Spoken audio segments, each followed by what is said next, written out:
शारदा ने अपने दोनों बेटों में कभी फर्क नहीं किया, लेकिन उनकी किस्मत थी कि दोनों को अलग अलग रास्ते पर ले गई। बड़े बेटे अभिषेक ने एक लखपति बाप की इकलौती बेटी से लव मैरिज कर ली। जब गरीब के घर अमीर बेटी आई तो उसके पिताजी ने उसे वहीं सारी सुख सुविधाएं उपलब्ध करा दी। छोटा बेटा चेतन बोला, माँ, भाभी कितनी अमीर है ना। आज तो भाभी के पिताजी ने भैया को कार दी है। चेतन, उन्होंने जो दिया है अपनी बेटी को दिया है, ताकि हम गरीबों के घर उसे कोई तकलीफ ना हो। हमें तो कुछ नहीं चाहिए, बस रेनू बहू गुड़ी और संस्कारी होनी चाहिए। लेकिन ऐसा नहीं हुआ। रेनू बहुत घमंडी थी। उसे अपने अमीर होने पर बहुत घमंड था, इसीलिए वह किसी को कुछ नहीं समझती थी। कुछ दिनों बाद चेतन की शादी अपने जैसी ही एक गरीब परिवार की लड़की शुभी से हो गई। शुभी जब पहली बार पग फेरे के लिए मायके जाने लगी तो अभिषेक बोला, अरे ये क्या चेतन, बहू को स्कूटर से ले जाने की क्या जरूरत। हमारे घर में कार है, तुम कार से ले जाओ। कार कभी सपने में भी देखी है? मेरे पिताजी ने कार मेरे लिए दी है, ना कि सवारी ढोने के लिए। हाँ। ये क्या कह रही हो रेनू? शुभी और चेतन क्या बाहर के लोग हैं? अरे ये हमारा परिवार है। चेतन मेरा छोटा भाई और शुभी उसकी पत्नी है। आपसे तो क्या ही बहस करूं। आज तो ले जाइए, लेकिन आगे से ध्यान रखना, ये मेरे दहेज में आई है, ना कि शुभी के। हाँ। उनकी बात सुनकर शुभी की आंखों में आंसू आ गए और चेतन भी बहुत दुखी हुआ। भाभी, आप क्यों नाराज होती हो? हम स्कूटर से ही जा रहे हैं, आपकी कार में बैठने की हैसियत नहीं है हमारी। चेतन शुभी को स्कूटर से लेकर चला गया। एक दिन शारदा ने कहा, शुभी बहू, जरा एक गिलास ठंडा पानी तो देना, बहुत गर्मी लग रही है। अभी फ्रिज से लाती हूँ माँ जी। शुभी फ्रिज से पानी लेकर आई, मगर गलती से फ्रिज खुला रह गया। रेनू की खुले फ्रिज पर नजर गई तो वह गरजते हुए बोली, ये फ्रिज किसने खुला छोड़ दिया? दीदी, वो जल्दी में मैं ही भूल गई। बंद करना आएगा ही कैसे? फ्रिज कभी देखा भी हो तो आगे से खुला ना रह जाए, ध्यान रखना, वरना खराब हो जाएगा। तुम लोगों की हैसियत नहीं है फ्रिज खरीदने की। हाँ। शुभी को आए दिन रेनू के ऐसे तानों से गुजरना पड़ता था। 1 साल बाद रेनू ने एक बेटे को जन्म दिया और शुभी को बेटी हुई। शुभी बहुत खुश थी, लेकिन अपनी गरीबी को लेकर उसे चिंता सताने लगी। सुनो जी, इतनी तनख्वाह में गुजारा नहीं है। अब तो हमारी बेटी भी हो गई है, इसके भी तो खर्चे बढ़ेंगे, तो आगे कैसे चलेगा? हाँ शुभी, सोच तो मैं भी यही रहा हूँ। भाभी भी हमारी गरीबी पर आए दिन ताने कसती रहती हैं। हम दोनों के पढ़े लिखे होने का भी कुछ फायदा नहीं, क्योंकि हमारे पास पैसा नहीं है। हमारी प्रियल भी बड़ी होगी तो खर्चे भी बढ़ेंगे, इसीलिए सोच रही हूँ मैं भी कुछ काम कर लूँ। बीए पास होने के बावजूद भी कोई अच्छी नौकरी नहीं मिल पाई। वो दोनों बातें कर ही रहे थे कि बाहर से रेनू की आवाज आई। हाँ, वही तो है आपकी लाडली। मैं तो जैसे कुछ हूँ ही नहीं। मेरे पिताजी ने आपका घर भर दिया, फिर भी आपको मुझ में कमियां नजर आती हैं। बहू, बार बार ये ताना मत दिया करो। उन्होंने जो भी दिया तुम्हें दिया। तुम जानती थी कि हम गरीब हैं, फिर अभिषेक से शादी क्यों की? अपनी बराबरी वालों से करती। गरीब है लेकिन तुमसे लाख गुना अच्छी है मेरी छोटी बहू। तो ठीक है, आज से अपनी लाडली बहू के साथ रहो, हमसे कोई मतलब नहीं। ये कहकर रेनू ने अपना सारा सामान अपने कमरे में रख लिया और अलग रहने लगी। अब तो अभिषेक भी रेनू से शादी करके पछताने लगा था, लेकिन अलग होकर अब रेनू खुश रहती थी। धीरे धीरे समय गुजरने लगा।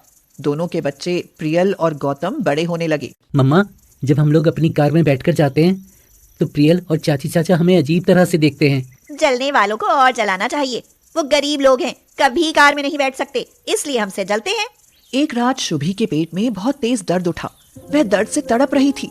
उसकी चिल्लाने की आवाज सुनकर पड़ोसी भी आ गए। शारदा ने कहा, चेतन, देर मत करो, बहू को अस्पताल ले जाओ। मैं प्रियल के पास रुकती हूँ। लेकिन माँ, ये स्कूटर पर बैठने की हालत में नहीं है। ठहरो, मैं रेनू बहू से गाड़ी की चाबी लेकर आती हूँ।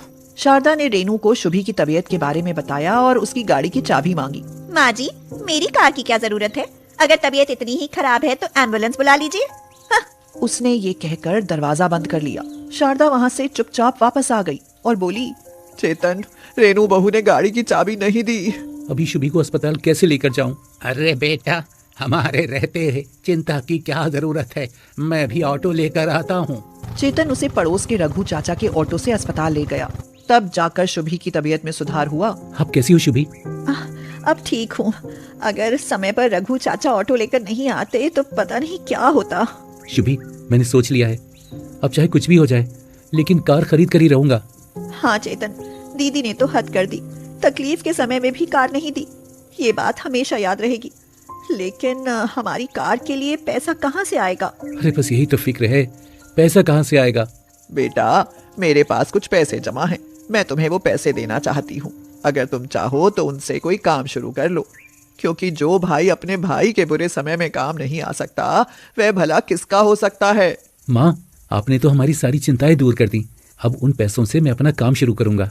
चेतन ने उन पैसों से डिस्पोजेबल बर्तनों का काम शुरू किया, जिसकी इस समय मार्केट में बहुत ज्यादा डिमांड थी।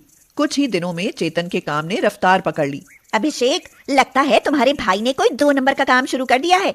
आज फ्रिज खरीद कर लाए हैं। तो क्या हुआ रेनू, फ्रिज तो चाहिए ही। तुम तो अपना फ्रिज अपने कमरे में रखती हो। आखिर क्यों ना रखूं? मेरे पिताजी ने मुझे दिया है, तुम्हारे पूरे खानदान को नहीं। रेनू, मैंने तुमसे शादी करके बहुत बड़ी गलती कर ली। खुद को और अपने बाप की अमानत को संभाल कर रखो। मैं अपने भाई और माँ के पास जा रहा हूँ। इतना गुस्सा ठीक नहीं है अभिषेक। ये ऐशो आराम छोड़कर उन फकीरों के पास तुम्हें कुछ नहीं मिलेगा, और एक दिन ना यहीं लौट कर आओगे। हाँ, ये तो समय बताएगा। अभिषेक ने शारदा से माफी मांगी। अभी वह बातें कर ही रहा था कि कार का हॉर्न बजा और जोर से बजता ही रहा। शारदा ने कहा, अरे किसकी कार है ये, हॉर्न बजाया जा रहा है। तभी चेतन कार से निकला और चाबी अपनी माँ के हाथ में देते हुए बोला, माँ, ये लीजिए अपने गरीब बेटे की कार की चाबी। सच चेतन? हाँ, ये हमारी कार है। शुभी बहू, जल्दी बाहर आओ, देखो हमारी नई कार आई है। शुभी अपनी नई कार को देखकर बहुत खुश थी। भैया, मुझे दहेज में तो नहीं मिली, लेकिन आज मैंने अपनी मेहनत की कमाई से कार खरीदी है, और इस मेहनत की कमाई से ही अपनी माँ और पत्नी के होठों पर मुस्कान देख पाया हूँ। मुझे तुझ पर गर्व है चेतन। आज तेरा दर्जा मुझसे कई गुना ऊंचा हो गया है। मुझे माफ कर दे भाई, मैं रास्ता भटक गया था, लेकिन अभी सही जगह आ गया हूँ। गरीबों के घर नई कार आने का खूब जलसा हुआ, जिसे देखकर रेनू भी खुद को नहीं रोक पाई और कहने लगी, आप सब लोग यहाँ एक साथ मिलकर खुशियाँ मना रहे हो, और मैं वहाँ अकेली पड़ी हूँ। मुझे नहीं रहना वहाँ अकेले, मैं भी आप सबके साथ रहूंगी। शुभी, मुझे माफ नहीं करोगी? दीदी, आप बड़ी हैं, माफी मांगकर मुझे शर्मिंदा मत करो। ये मेरा ही नहीं, आपका भी घर है।